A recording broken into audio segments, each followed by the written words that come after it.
감사합니다. 우리 지난주부터 베드로전서 우리 시작을 했습니다. 우리 지난주는 1절과 2절 통해서 이 저자인 베드로에 대해서 좀 살펴봤고요. 그 다음에 이제 가장 중요한 키워드 중에 하나였던 나그네에 대해서 함께 살펴보는 시간을 가졌습니다. 학자에 따라서 이 12절까지를 서론으로 보는 사람들이 있습니다. 그래서 오늘 서론 좀 남은 부분들 조금 하고요. 그 다음에 우리 오늘 이 중심 주제인 우리 말씀들 좀 살펴보려고 합니다. 먼저 이 베드로전서는 문체가 매우 어려운 성경 중에 하나입니다. 한 학자는 바울의 문장보다도 더 아름답다라고 표현을 했습니다. 이제 우리가 느낄 때는 어려운데 학자들이 볼 때는 아름답다라고 이제 표현을 하더라고요. 근데 이 바울보다 더 아름답게 글을 썼다라고 합니다. 근데 이 얘기를 딱 들으면 이제 의문이 좀 생기죠. 왜냐하면은 베드로는 갈릴리의 어부고 그 사람은 학문이 없는 사람인데 어떻게 최고의 학문을 한 바울보다 더 뛰어난 문장을 쓸 수 있을까? 이제 이런 생각을 하게 됩니다. 설교와 문장은 조금 느낌이 다릅니다. 그러니까 베드로가 하나님의 말씀을 듣고 또 성경을 묵상하면서 유창한 설교로 수천 명을 전도할 수 있었지만 문장을 기록하는 것은 조금 다른 느낌입니다. 영국이 가장 사랑하는 시인이라고 하는 바이런이라는 사람의 일화가 하나 있는데요.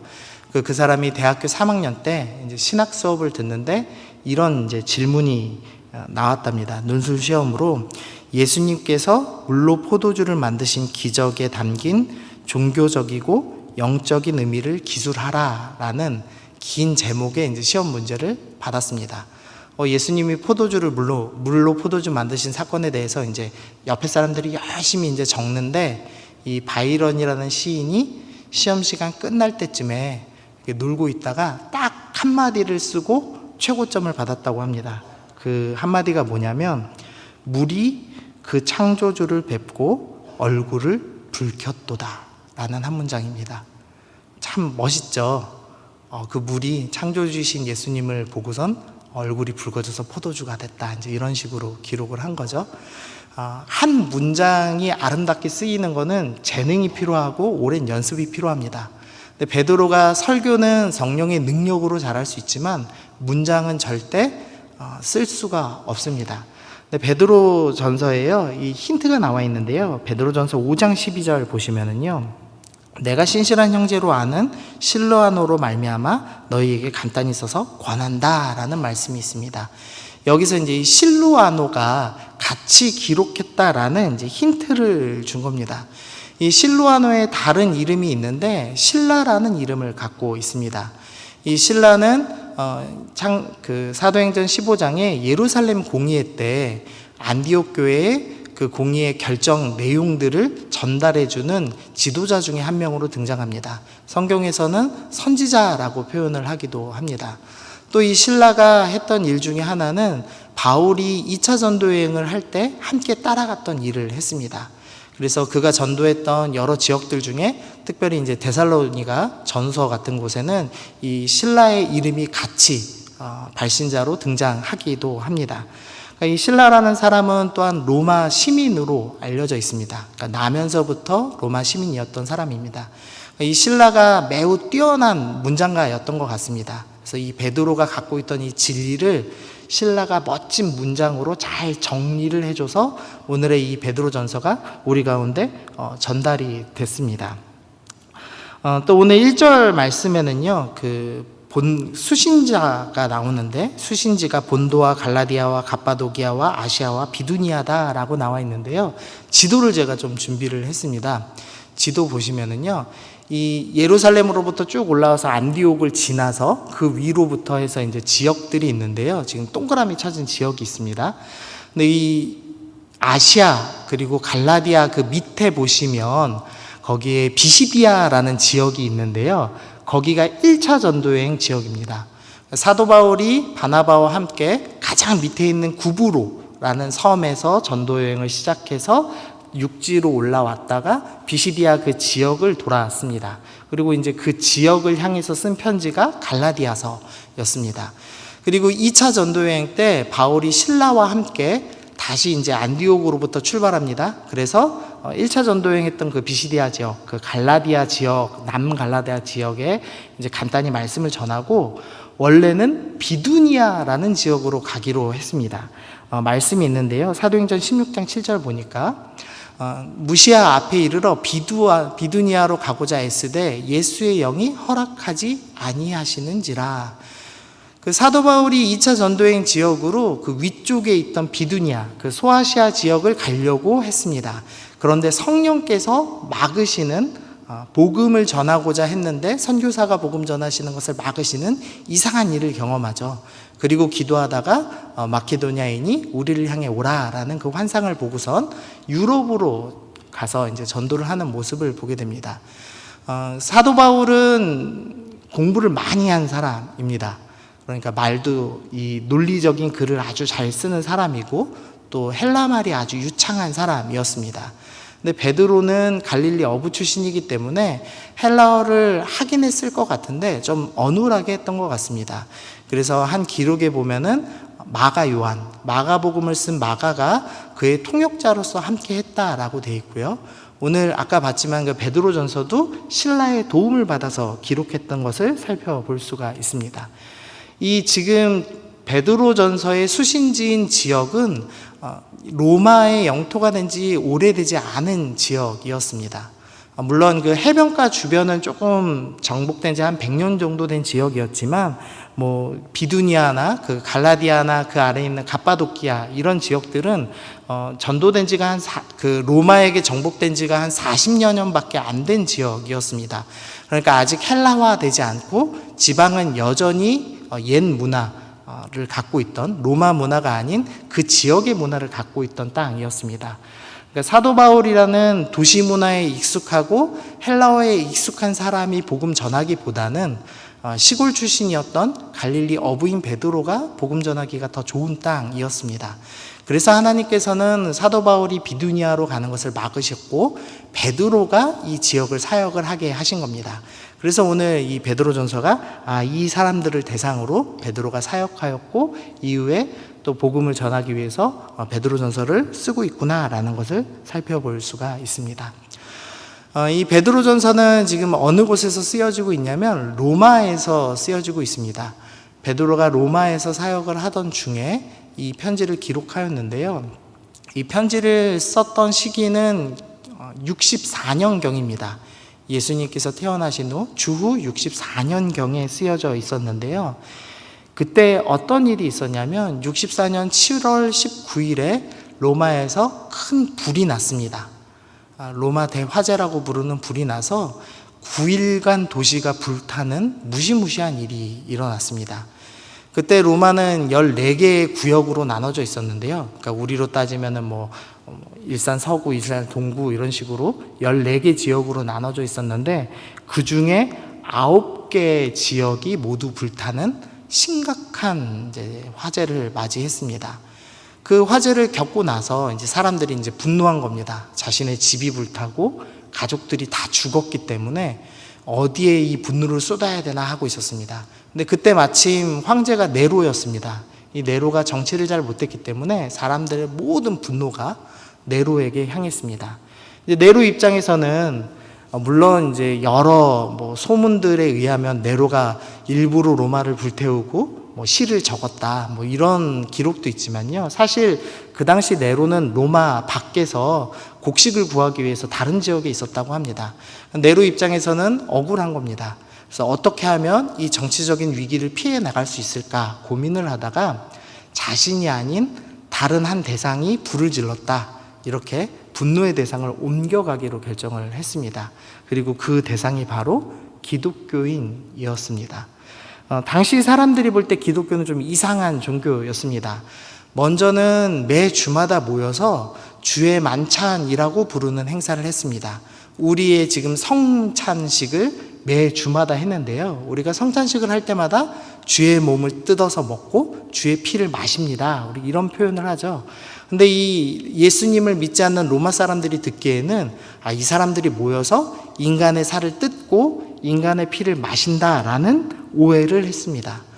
또 이 그리스도인들이 헤어질 때마다 평화의 입맞춤을 했는데 그 입맞춤을 보면서 이 사람들이 입맞춤만 하는 것이 아니라 자기들끼리 은밀히 모였을 때는 이 성적인 은밀한 행동을 하는 것이 아닌가라고 오해했습니다. 그래서 집단으로 성행위를 한다, 이런 식의 오해도 받았습니다.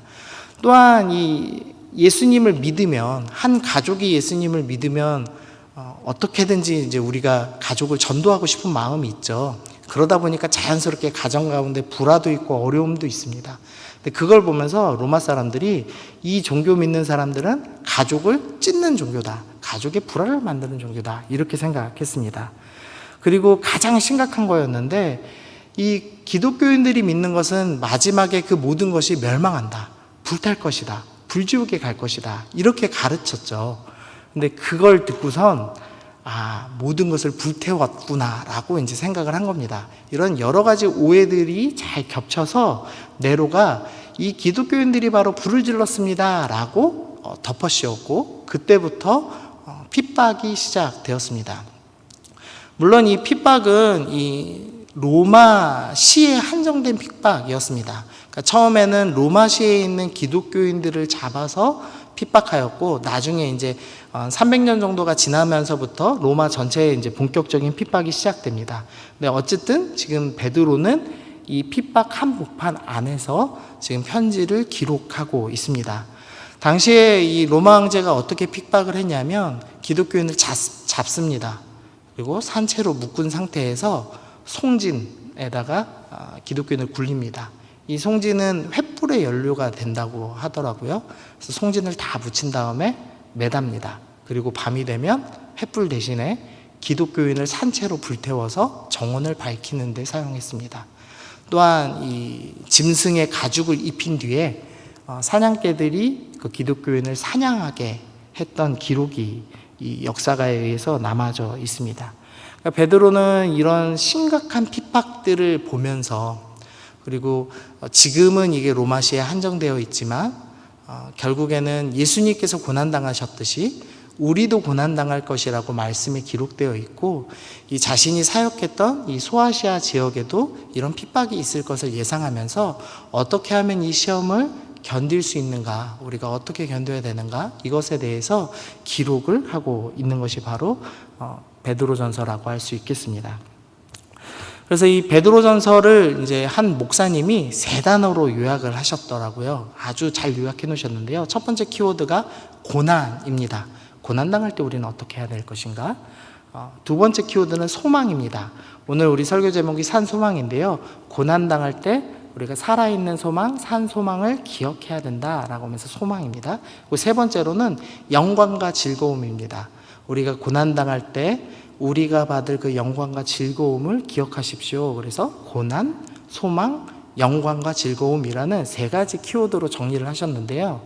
이걸 앞글자만 따면은 고난, 소망, 영광, 그래서 고소용이라고 요약을 하셨더라고요. 그 배우 이름 아시죠? 장동건하고 결혼한.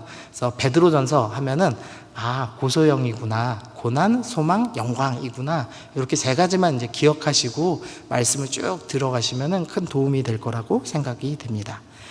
자, 우리 이제 오늘 본문 한번 보시죠. 6절 말씀을 우리 같이 읽어보겠습니다. 자, 시작. 그러므로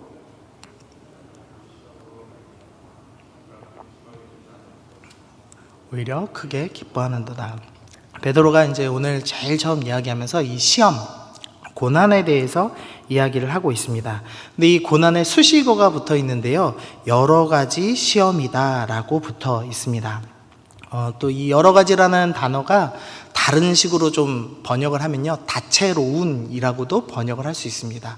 우리가 시험이 오는데 한 가지 시험이 오는 것이 아니라 다채로운 시험이 온다라고 기록을 하고 있는 겁니다. 저희는 뷔페를 참 좋아하는데요. 저희 가족은 아마 여기 있는 모든 성도님들 중에서 저희 가족이 가장 쿠우쿠우라는 뷔페를 가장 많이 갔을 것 같아요. 그 쿠우쿠우 뷔페 가면 한 100여 가지 음식이 쫙 널려 있습니다.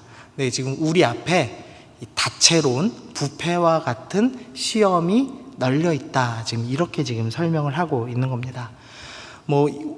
기독교인만 고난당하는 건 아니죠. 기독교인만 시험당하는 건 아니고 일반인도 모두 어려움은 겪습니다.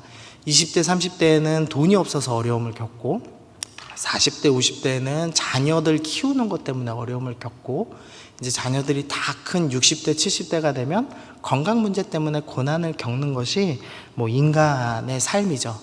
근데 신앙인은 여기에 더해서 신앙으로 인해서 받는 고난이 있다라고 얘기하는 겁니다. 적어도 이 베드로전서를 받는 이 소아시아 지역에 있는 성도들은 이 신앙 때문에 오해받을 겁니다. 사람의 살을 뜯어먹는다, 욕망에 불타는 집회를 하고 있다, 가족을 분열시킨다, 모든 것을 불태우려고 한다, 이런 식의 오해를 받고 있고, 또 이 사람들은 이 신앙 때문에 자신의 직업을 빼앗길 것입니다. 브리스길라와 아굴라가 로마에서 살고 있다가 추방당하죠. 자신이 살고 있던 땅에서 추방당하기도 하고 직업을 빼앗기기도 할 것입니다. 이제 나중에는 예수님을 믿는다는 이유 때문에 재산을 모두 빼앗기게 될 것입니다. 그리고 심지어는 생명을 빼앗기게 될 것입니다.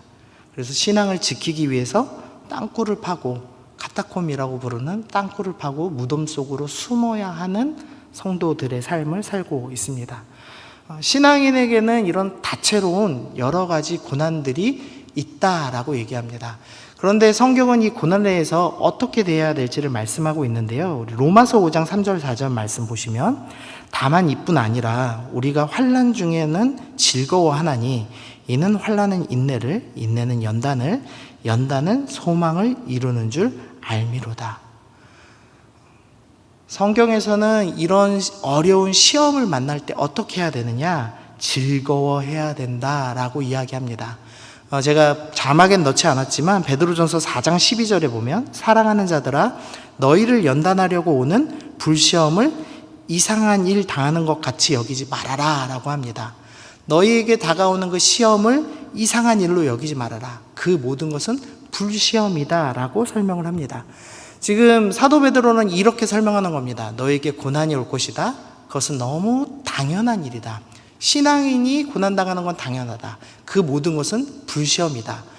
금속을 불에다 넣으면 어떻게 되냐면 불순물들이 모두 불타버립니다. 그리고 순수한 금속만 남게 되죠.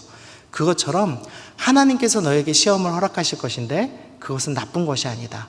너희가 연단받아서 금속을 불에 태워서 불순물은 다 날려버리고 순수한 것을 남기는 것처럼 너희의 믿음을 순수하게 하기 위해서 하나님께서 고난을 허락하신 것이다. 고난을 통해서 너희가 인내하며 너희 믿음이 단련되어서 너희가 더 온전한 사람으로 자라게 될 것이니 기뻐하라 라고 말씀을 하고 있습니다. 우리 3절과 4절 말씀도 좀 읽어보겠는데요. 우리 주 예수 그리스도의 하나님, 아버지 하나님을 찬송하리로다. 그 많으신 긍휼대로 예수 그리스도를 죽은 자 가운데서 부활하게 하심으로 말미암아 우리를 거듭나게 하사, 지금 부활하게 하심으로 거듭나게 하셨습니다. 우리를 다시 살리셨습니다. 그래서 무엇을 주시냐면 산 소망이 있게 하십니다. 부활을 통해서 산 소망이 있게 하셨습니다. 그리고 또 뭘 주시냐면 4절 말씀에 썩지 않고 더럽지 않고 쇠하지 아니하는 유업을 있게 하신다라고 말씀하십니다. 고난을 통해서 우리에게 무엇을 주시냐면 산 소망을 주십니다. 그리고 썩지 않고 더럽지 않고 쇠하지 아니하는 유업을 주신다라고 말씀하십니다. 불같은 시험을 통해서 우리 안에 죽어있는 잘못된 소망이 불탈 것입니다. 그리고 더럽고 썩어져야 하고 쇠하여지는 잘못된 유업, 우리가 잘못 소망하고 있던 모든 것들이 불탈 것이다 라고 오늘 본문이 말씀하고 있는 겁니다. 우리가 이 땅을 살면서 썩어질 것에 소망을 두고 살고 있습니다. 우리가 돈에 소망을 두고 살고 있고, 우리 아파트가 얼마 오르느냐에 소망을 두고 살고 있고, 우리 자녀들이 얼마나 좋은 직업을 얻어서 내 노후가 평안할 것인가에 소망을 두고 살고 있죠. 우리는 세상에 썩어질 것을 소망에 두고 살고 있는데, 신앙의 시련을 통하여서, 시험을 통하여서, 고난을 통하여서 우리가 이 죽은 소망들, 썩어져 버릴 것을 유업으로 삼고 있는 것들이 다 불타지고 우리가 하나님 안에서 바른 믿음을 소유하게 될 것입니다 라고 오늘 본문이 설명을 하고 있는 겁니다. 그러면서 부활을 통해서 두 가지의 소망이 있습니다. 하나는 산소망을 주십니다. 유업을 주십니다 라고 지금 설명을 하고 있습니다. 그럼 여기서 이제 생각을 좀 해봐야 되는데요. 도대체 예수님의 부활이 왜 우리에게 산소망이 되는가에 대해서 생각을 해봐야 됩니다. 예수님께서 죽으시고 다시 살아나셨습니다.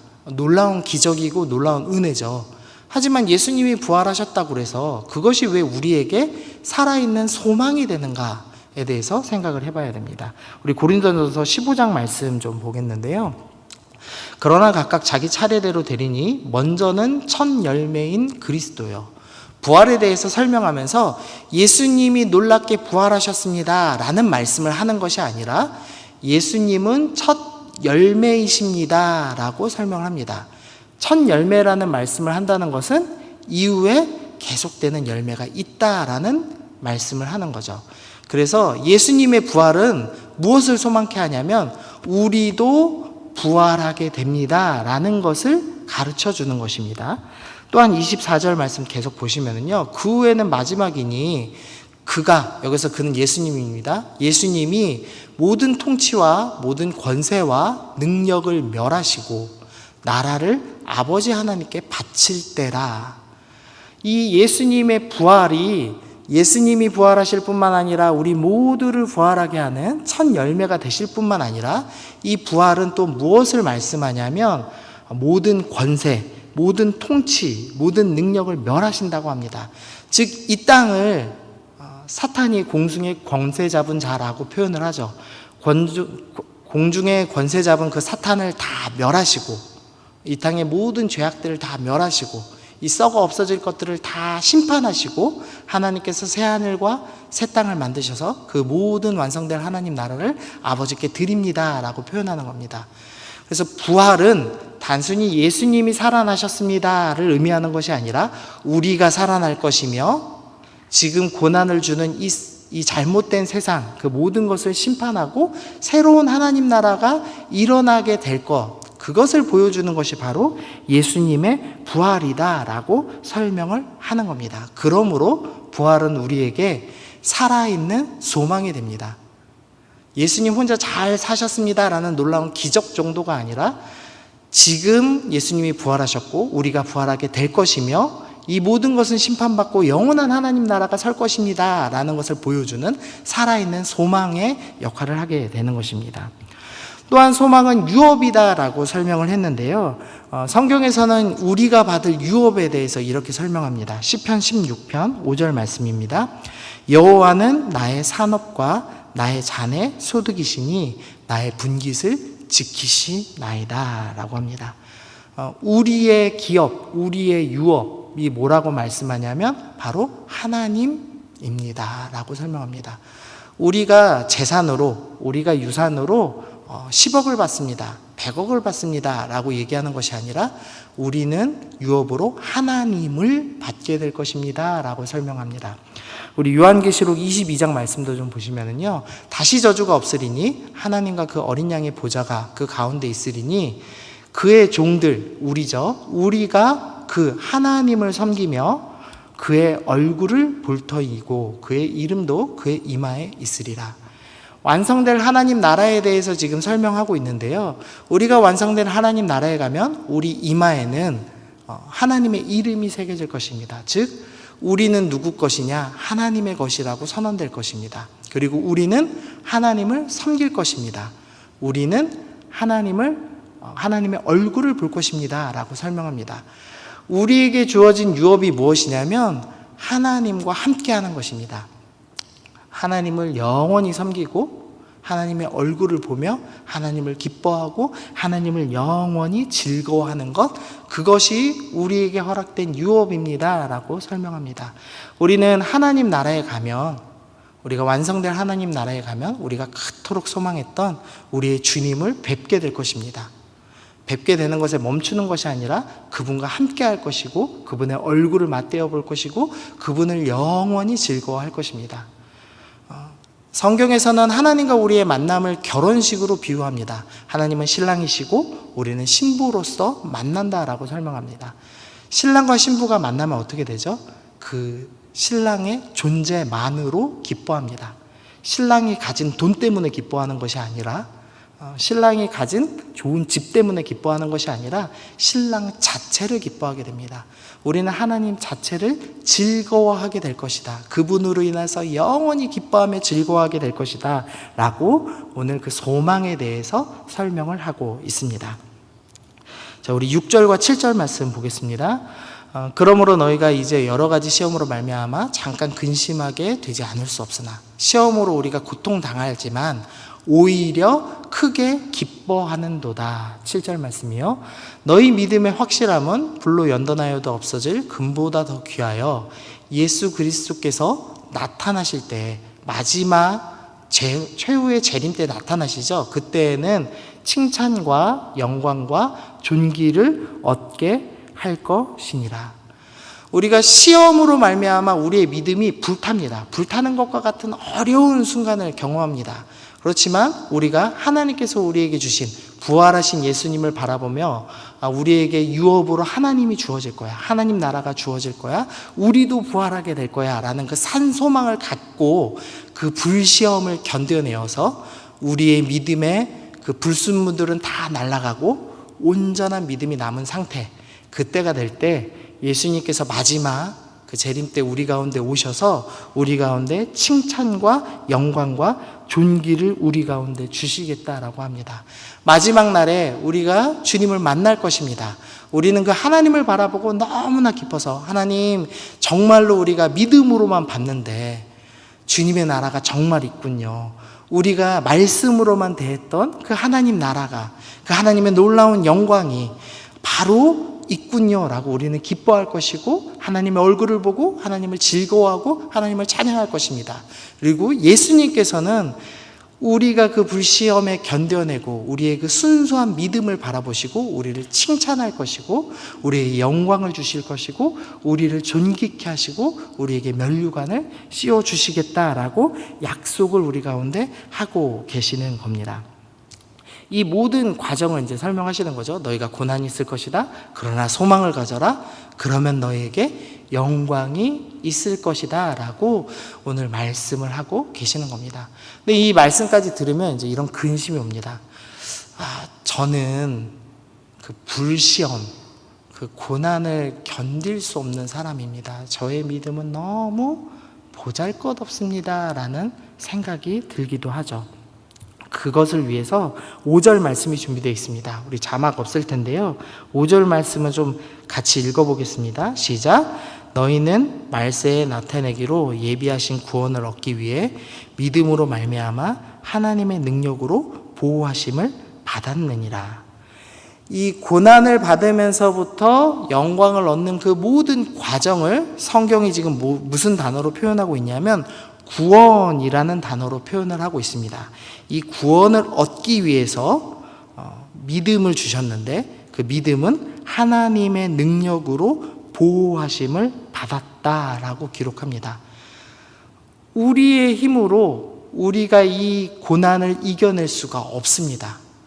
우리의 죄악된 마음으로 우리의 죄성을 가지고는 절대 이 시험들을 이겨낼 수가 없습니다. 그래서 하나님께서는 내가 그 믿음을 나의 능력으로 보호하여 주겠다라고 약속해 주고 계시는 겁니다. 이 모든 과정, 이 고난을 당하고 소망을 갖고 하나님의 그 영광을 얻는, 하나님께서 우리를 칭찬하시는 그 놀라운 이 구원의 역사는 내 힘으로 하는 것이 아니라 하나님의 능력으로, 하나님의 보호하심으로 이 모든 것을 하겠다라고 우리 가운데 오늘 약속해 주고 계시는 겁니다. 그 마지막 예화인데요. 그 16세기에 프랑스에 있던 성도들을 위그노 성도들이라고 합니다. 근데 이 프랑스 16세기, 17세기 때 왕들이 카톨릭을 받아들였습니다. 그리고선 개신교회들, 이 기독교를 믿는 사람들을 핍박하기 시작했습니다. 그러니까 개신교로 예배를 드리면 붙잡아 가고 죽였습니다. 그래서 이 위그너 성도들이 들에 가서 몰래 예배를 드렸는데요. 들에서 예배 드리다가 이 사람들이 붙잡혔습니다. 그리고 이 사람들은 끌려가서 배 밑바닥에서 노를 젓는 일을 시켰습니다.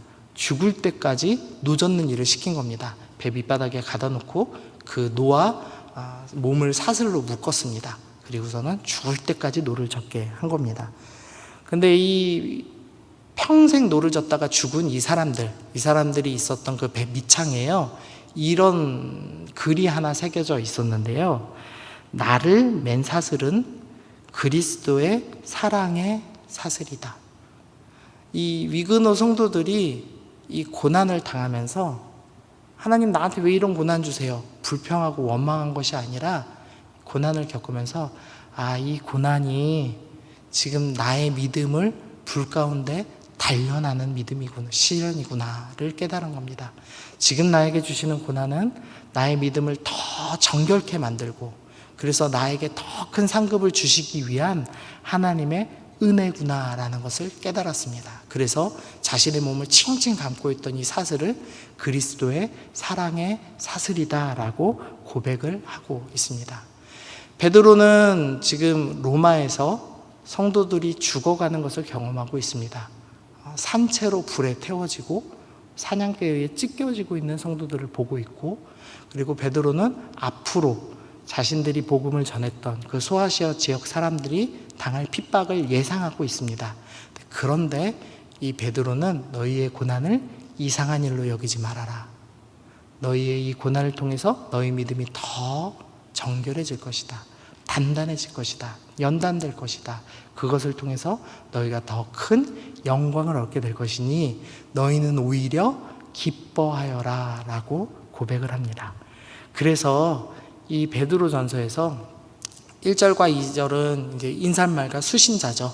3절부터가 본론이 시작되는데 이 3절의 출발을 뭐라고 하냐면 찬송하리로다 라는 말로 출발을 하고 있습니다. 하나님께서 우리에게 시험을 허락하시나 하나님께서 우리에게 놀라운 영광을 주실 것이니 기뻐하고 주님을 찬송하십시오 라고 고백하는 겁니다. 이 어려운 시대에 사는 우리도 이 말씀을 믿음으로 취하셨으면 좋겠습니다. 우리 각자에게 다 불같은 시험이 지금 주어졌을 거라고 생각합니다. 여러분 삶 가운데 분명히 고난이 있으실 겁니다. 물질로 있던, 관계로 있던, 건강으로 있던 여러분들 각자만의 다 불시험 당하고 계실 거라고 믿습니다. 하나님께서 우리에게 이 시험 주신 이유는 이 시험을 통하여서 우리의 썩어질 죽은 소망을 걷어내고 우리의 믿음을 단단하게 하시기 위함이고, 이 믿음을 통하여서 우리에게 큰 영광을 주시기 위해서 이 고난을 허락하셨습니다. 그러므로 고난 주신 주님께, 주님 이 고난은 나에게 주신 사랑입니다. 주님 내가 오히려 기뻐하고 찬양하겠습니다.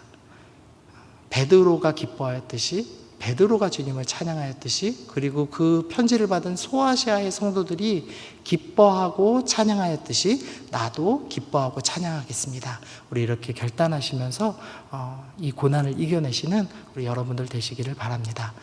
오늘 그 말씀 기억하시면서 우리 함께 찬양하시면 좋겠는데요. 우리 비전 찬양 준비했습니다.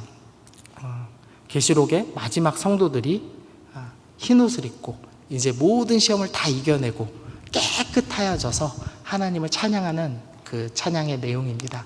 주님 나도 이 시험 잘 이겨내고 나도 마지막 성도들처럼 이렇게 기쁘게 찬양하겠습니다. 그런 마음으로 우리 비전 찬양 함께 찬양하시겠습니다.